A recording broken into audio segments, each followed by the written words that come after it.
Hi, everyone. Hello. Welcome to Lay's Real Talk. All right, it's Thursday night or Friday morning. The weekend is right ahead of us. Okay, we all know China's economy isn't doing well, but just how bad is it? That's the tricky part because on the surface, everything still looks calm. I shouldn't say good, but calm, relatively calm. The markets are open. The officials keep saying that the fundamentals are stable. But behind that calm, the numbers tell a very different story. Third quarter data is out, and one analyst based in Hong Kong took a deep dive into it. What he found were some troubling irregularities, um, a widening fiscal hole, rising taxes, a silent wave of money printing, um, fast declining consumption. Um, so now I don't necessarily agree with all of his conclusions or analysis, but the data he uncovered is eye-opening. So tonight, let's take a closer look at what's really happening inside China's economy and and and why this calm right now may not last much longer. Okay, so I have prepared data. Like I said, presenting data is very satisfying. All right, so first things first, let's talk about the fiscal picture. Let's talk about CCP's dangerous deficit.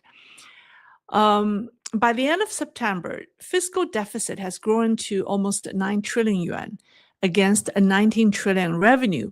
So China's fiscal deficit ratio has soared to 45%, the highest in history. So here's the number. I did the chart. So you could take a look at the historical data. The 45% on the far right, the right lower corner, is the fiscal deficit ratio. As you can see, the deficit has been growing steadily over the years. It was 37% last year, and before COVID in 2019, it was 20%. The annualized total deficit for 2025 will be at 11.78 trillion yuan, which is the gap between the 25.9 trillion revenue and the 37.7 trillion expenses. But here's the catch. The fourth quarter is always the government's peak spending season. All kinds of procurement, infrastructure payments, and municipal projects must be completed and paid for before year end. So that means my annualization for the year based on September year to date is too optimistic. And the final deficit ratio for the whole year, this year, 2025, will most certainly reach 50%. Because the 45.4% is based on September year to date. Now, 50%, that's a terrifying number. To put that in perspective, these numbers are not far from the levels seen in the late 1940s under the nationalist government in Nanjing during the Civil War. However, that massive deficits in the late 1940s by the ROC government in Nanjing came from wartime spending to fight off Japanese invasion, right? China fought 8 years with Japan. So that's where the deficit came from. But today's deficit is different. It's driven not by war, but by CCP's poor governance and neglect, and its need to sustain the massive non-productive government apparatus, including 80 million government and public sector employees. So a 50% deficit ratio means Beijing's revenue can cover only 2/3 of its expenses, and this has pushed Beijing to compensate for its deficit by one, raising taxes, and two, printing money at the same time. Okay, so now let me talk about raising taxes. Okay, now let's talk about how the CCP has has been trying to squeeze on everyone. So since the end of last year, the pressure to collect more tax has hit every corner of Chinese society. So here are a number of things the CCP did. So in December 2024, Beijing revised the domestic VAT law, value-added tax law, to strengthen enforcement, affecting all entities doing business in China. And then in early 2025, it shifted the responsibility of collecting consumption tax to local governments, giving the cash-strapped local governments the incentive and the power to collect it. And this is bad news for Chinese consumers, as the local governments are more reckless. And at the same time, tax bureaus across the country tightened their personal income tax audits, hunting down individuals and small businesses to the last cent. And also, people who used to pay no taxes, such as investment or investors trading foreign stocks or exports selling online, suddenly found themselves investigated and fined. And then the most notorious announcement came on September 1st, when the government launched the National Social Security Campaign, effectively raising payroll taxes nationwide, forcing everyone, small businesses and self-employed people, to pay Social Security taxes. Now, the tax squeeze eventually show up in fiscal revenue data. So let's compare tax revenue growth for the first 3 quarters for both 2024 and 2025. So let me show you this. I think this would be, yeah. So on the left is a column that highlights the growth, the 5 major taxes for the first 3 quarters of 2024 when compared with the year before, 2023. So it's growth. And then on the right is the first 3 quarters of 2025 and its growth compared to the year before. So last year's first 3 quarters saw 3 of the 5 main tax categories, VAT, corporate income tax, and personal income tax, were in the red, shrinking by more than 4%, or more than 4.3%, right? Due to economic downturns. But this year, something strange happened. By the 3rd quarter, only one category showed a decline, and that's VAT and consumption tax on imported goods. And this is, you can explain this because it's, consumers are cutting back and people can no longer afford imported luxury goods. And hence the VAT and consumption tax on imported goods fell 5.7% year over year. But the other 4 tax categories reported an uptick. Is it due to an economic boom in 2025? Absolutely not. Right? The only reason VAT, consumption taxes, as well as corporate and personal income taxes have turned positive is because of the government's brutal tax collection campaigns, scraping the bottom of the barrel. But this kind of revenue growth is unsustainable. Once the ground is stripped bare, nothing will grow back. It's like cutting to the bones and people will scream. Now, these temporary gains will not last. They will likely vanish next year. These temporary tax revenue gains. And when they do, China's economy will hit its darkest moment. Now, let's talk about government debt. How, like I said, the CCP is resorting to 1, tax increases, and 2, printing money. So to fill this massive fiscal gap, the CCP has been printing money. So how much debts has it issued? According to China's Central Depository and Clearing Company, let me show you the next slides. Maybe I could come back. I could make this a little smaller. Yeah, okay. In the first 3 quarters of 2025, monthly government bond issuance averaged 2.267 trillion yuan, up 22.3% from 2024's monthly average of 1.844 trillion. And if you compare with 2019, the year before COVID, Beijing is borrowing 3 times more on a monthly basis because it was only a little under 700 billion yuan a month in 2019, right? 698. Now it's 2.3 trillion a month. But China's financial system simply cannot absorb that much debt. The open market liquidity is far too thin to handle over 2 trillion yuan in new bonds every month.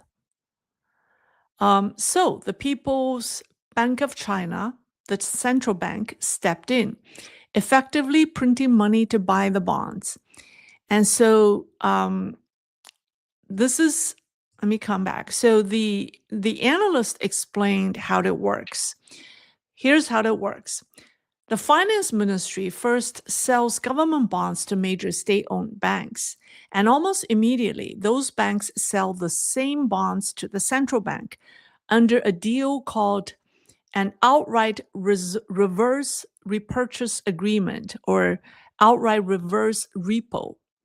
The central bank pays cash, while the banks promise to buy back the bonds in 3 to 6 months. Because these bonds have a repurchase date, they don't appear on the central bank's balance sheet.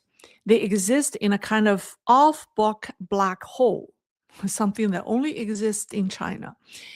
And since those bonds are never actually repurchased, when the deadline arrives, the central bank simply creates an even larger round of reverse repos or repurchase agreements to roll them over.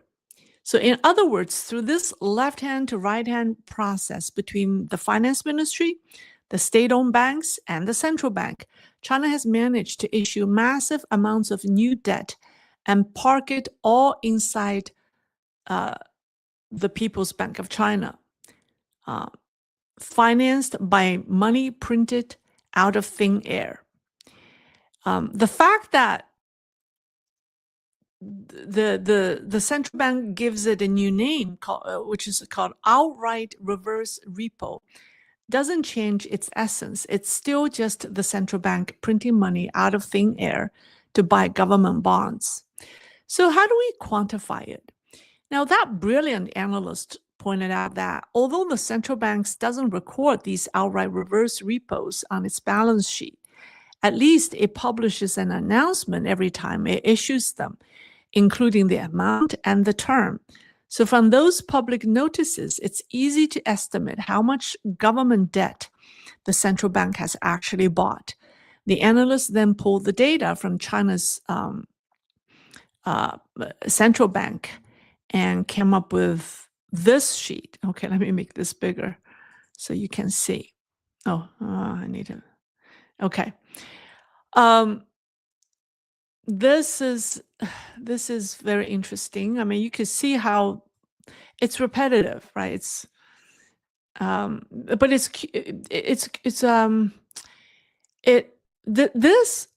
this new game started in November last year.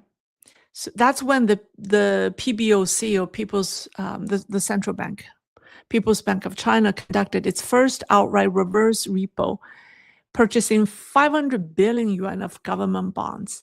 By January this year, that figure had already surged to 2.7 trillion yuan. If you look at the bottom, the total at the bottom, the yellow highlighted line. By mid-October, the balance of government bonds held through such operations had reached 6.3 trillion yuan. And that's just in 12 months. Now, keep in mind, this refers to the outstanding balance, the total amount of bonds the central bank now effectively holds under this so-called new method, right? And the speed of that increase is a textbook case of debt snowballing, expanding violently without a single moment of pause, because it grew from 500 billion to 6.3 trillion in just 12 months. So the analyst said that if this pace continues, the number will exceed 8 to 10 trillion yuan by year end. Once that figure passes 25 trillion yuan, which is about half of the central bank's total assets, it will mark the collapse of the renminbi's credibility. At that point, China's currency will be seriously in big trouble. Okay, so that's his assumption. I'm not familiar with this subject enough to make a comment, but I think it's something that I want to mention to you. Now, let's take a look at exports, because it's the last standing pillar of China's economy. All right, so let's talk about exports. That's the one area that's still propping up the economy.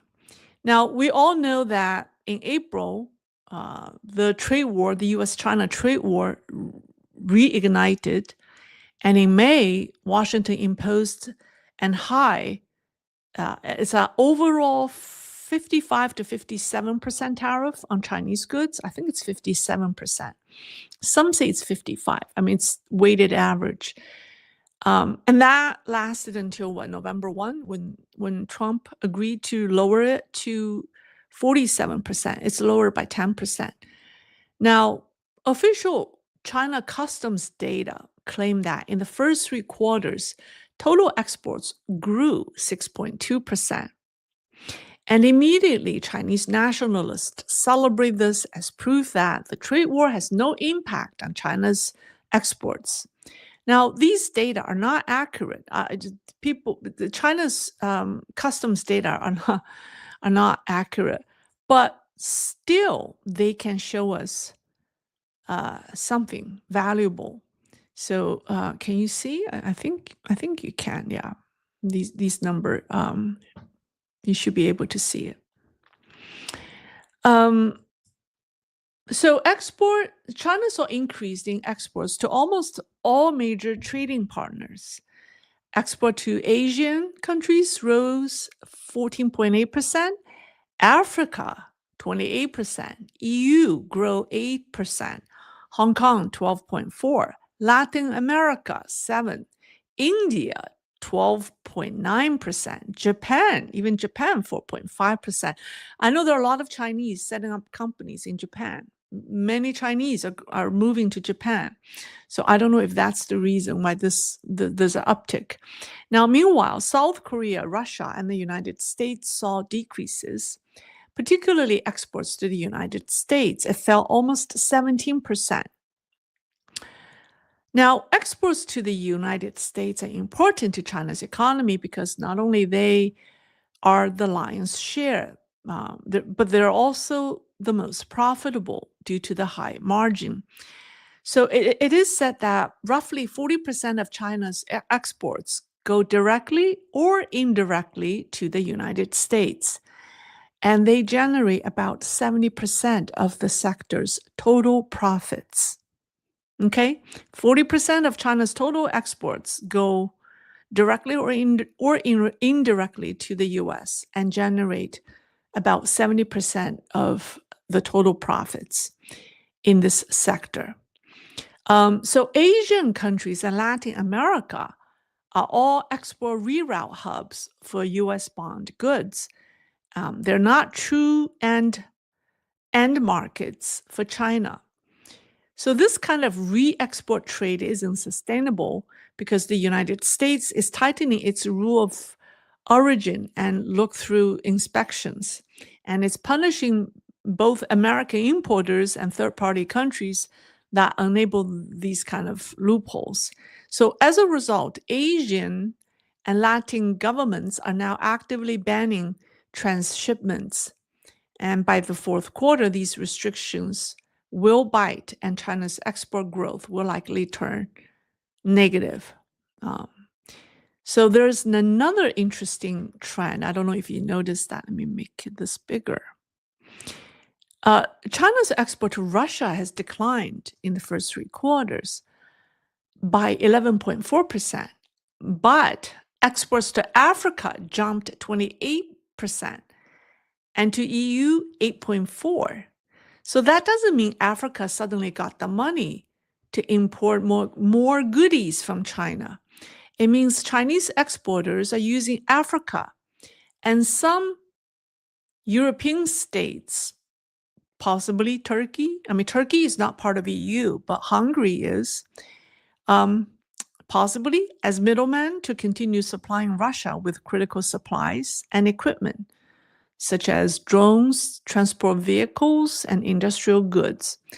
So, in short, these numbers show that China is still supporting Russia's war effort as both countries' economies teeter on collapse. But things will change. I think this trend will not last as trade penalties on China are now being discussed across the US and Europe. Okay, so now let's talk about consumption. This is very interesting. I don't think I have it. Do I have any slides? No more slides. Okay, so let's get rid of that. You get 100% of lei. All right, now let's talk about consumption. This is very interesting. So the CCP has been trying to boost domestic spending, but the way its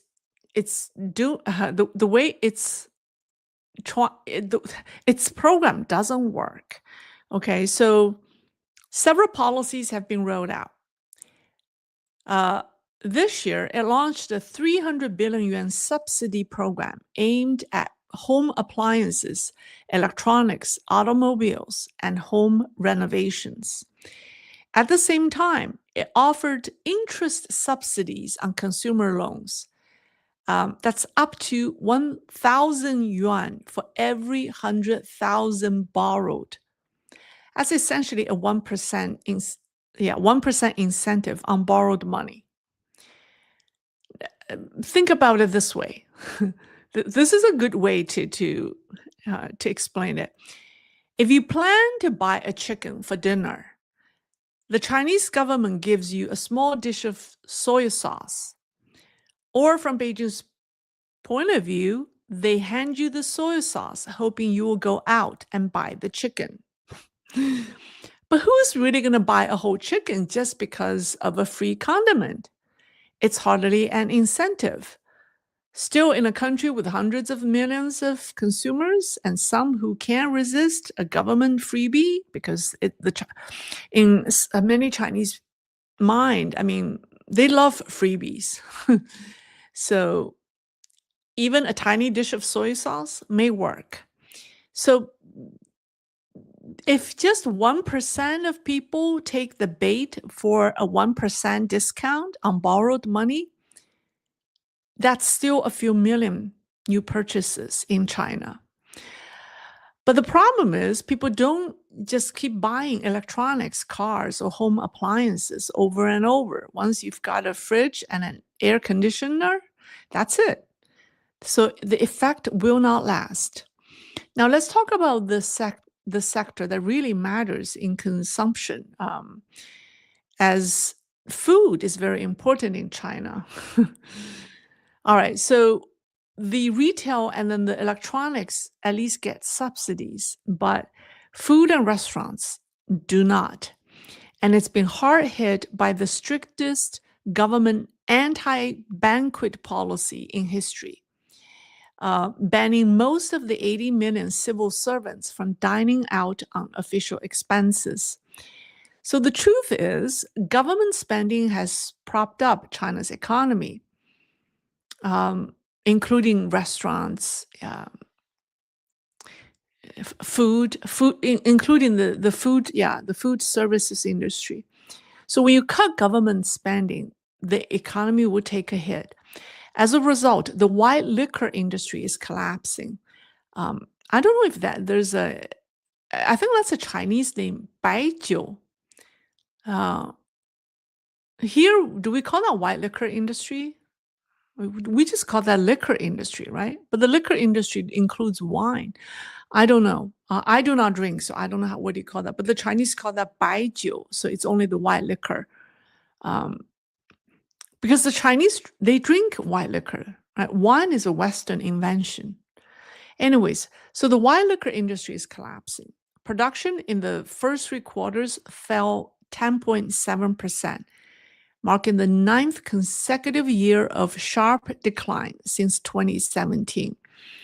At this pace, it's estimated that total liquor output may barely exceed 3 million tons in 2025. That's just a fraction of the 2016 peak of 13 million tons. Yeah, so 9 years ago, China produced 13 million tons of white liquor. And now, this year, it's estimated at 3 million. So if this continues, the white liquor industry could vanish altogether, much like China's once thriving wine sector. So part of this, I think, is the population decline. I really think it has to do with the population decline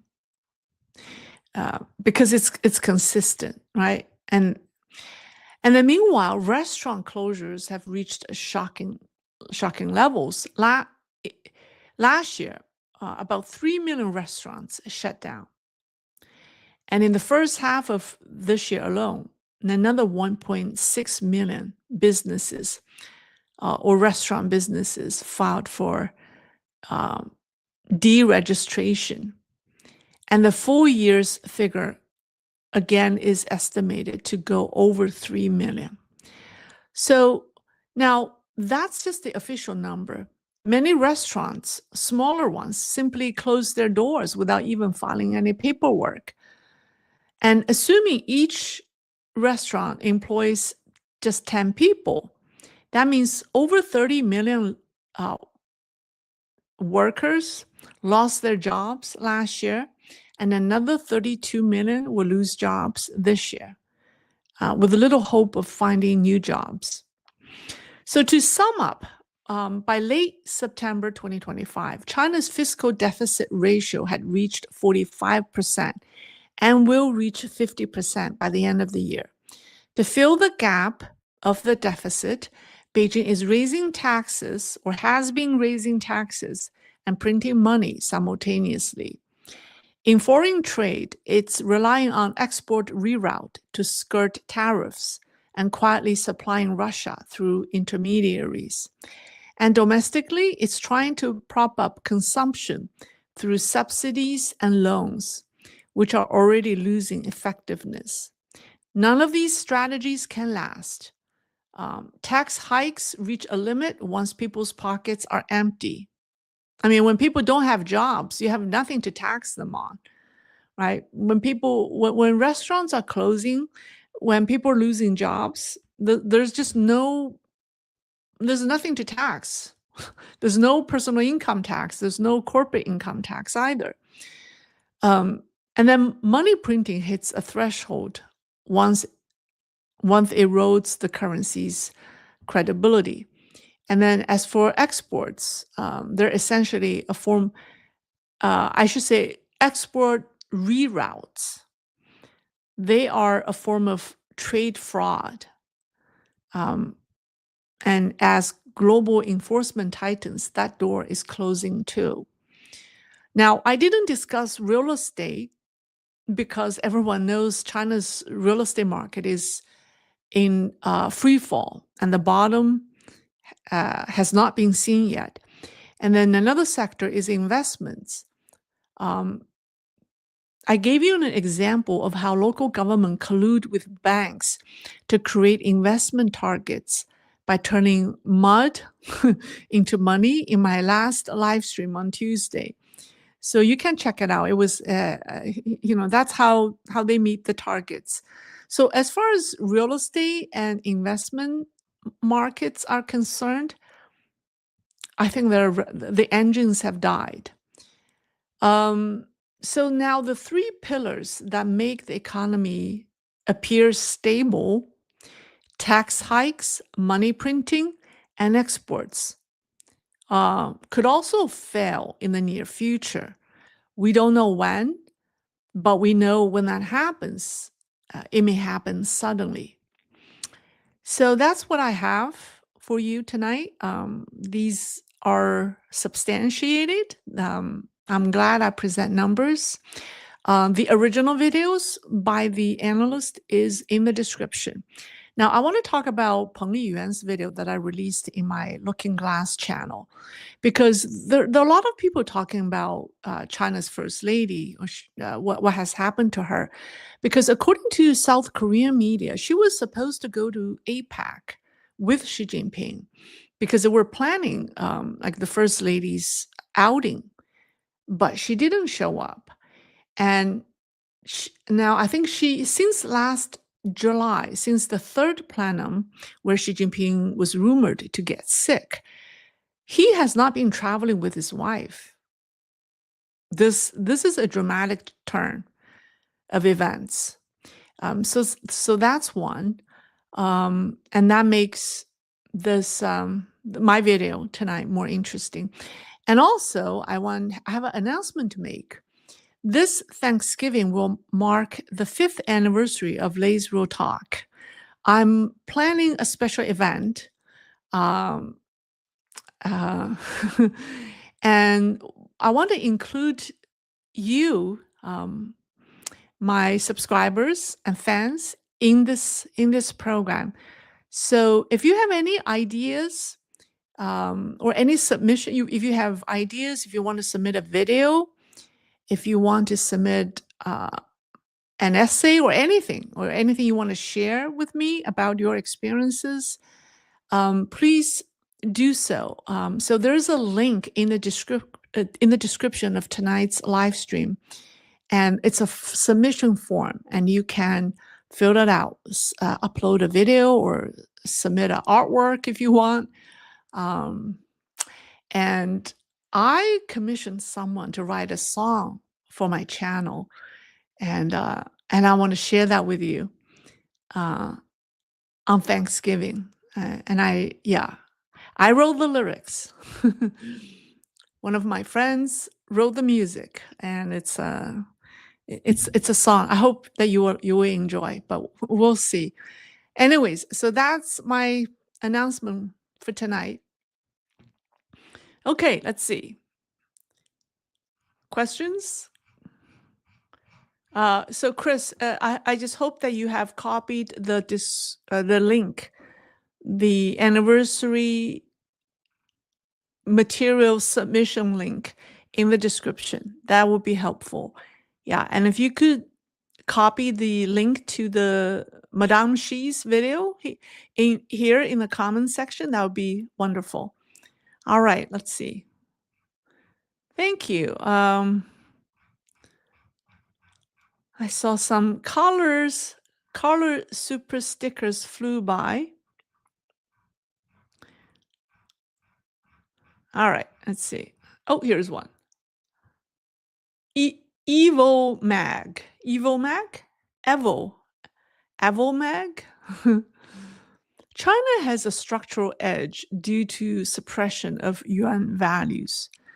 Due to USG setup, President can unilaterally fix this imbalance to spur manufacturing.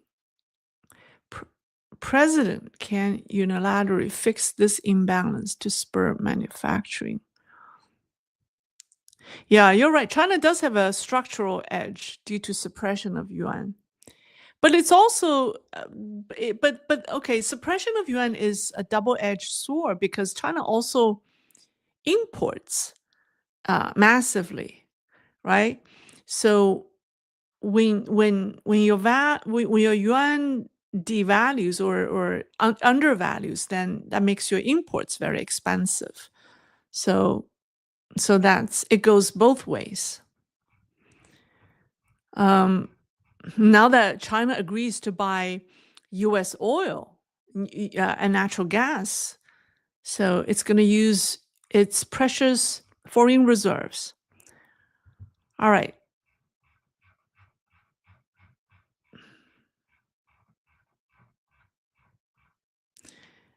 Okay. Any news on Yang Lanlan? Did she get away? Yeah, Yang Lanlan is the young woman, the 23-year-old young woman who got into $1 million car crash in Sydney, Australia. She has not appeared, despite court order, she has not appeared in person for the 3 hearings she's had so far. And there has been words saying that she has left, but she has vacated from her penthouse apartment in Sydney, but that doesn't mean that she has left the country. So there has been people panicked thinking that she has escaped from Australia, but I wouldn't think that the Australian government will let her leave the country without the case, without her finishing the legal proceedings. So I do not think she has left, but she has moved out of that apartment, the penthouse apartment. Yeah, so there has been more. I mean, obviously she's tied to the very top leadership, right? But who is her father? That remains a mystery. So, all right, questions?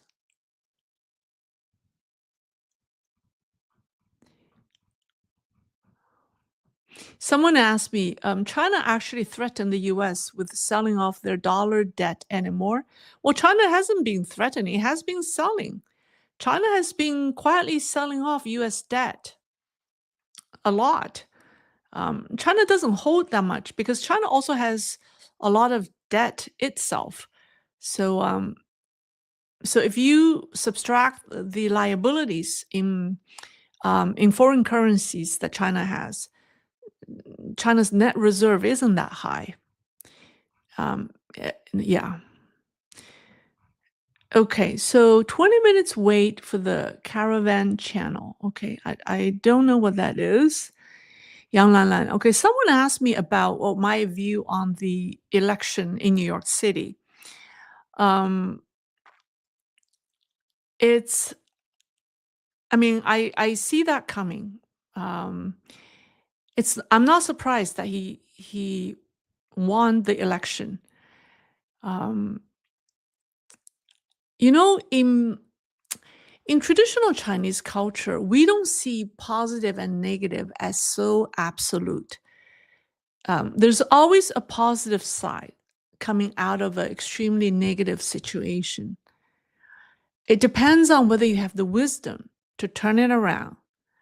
So good and, I shouldn't say positive and negative, comes from the same thing. So I think it may be a good education session to help Americans, or especially New Yorkers, to understand what communism or what socialism is. So those people who elected him or sent him to the mayor's office will have to learn their lesson. There's no other way. There's no other way around. Sometimes it's necessary. And I think the opponents, I think the Republicans, or those people who, I think they should learn their lesson from this. Yeah. But it's also sad. I think New York City will not be the same anymore. It may take you 100 years to build a great city, but it takes the communists only a few years to take it down. They're not good. The communists, they're not good at creating anything, but they're very good at destroying things. So be aware. I think New York City will not be the same anymore. Yeah. But what comes around, but everyone, I mean, don't you feel like we're in a very special time where everyone's action and words are being judged? So people who think that they could get away, politicians who think that they could get away with the deals under the tables, there will be consequences, um, because there are standards. There are standards. So,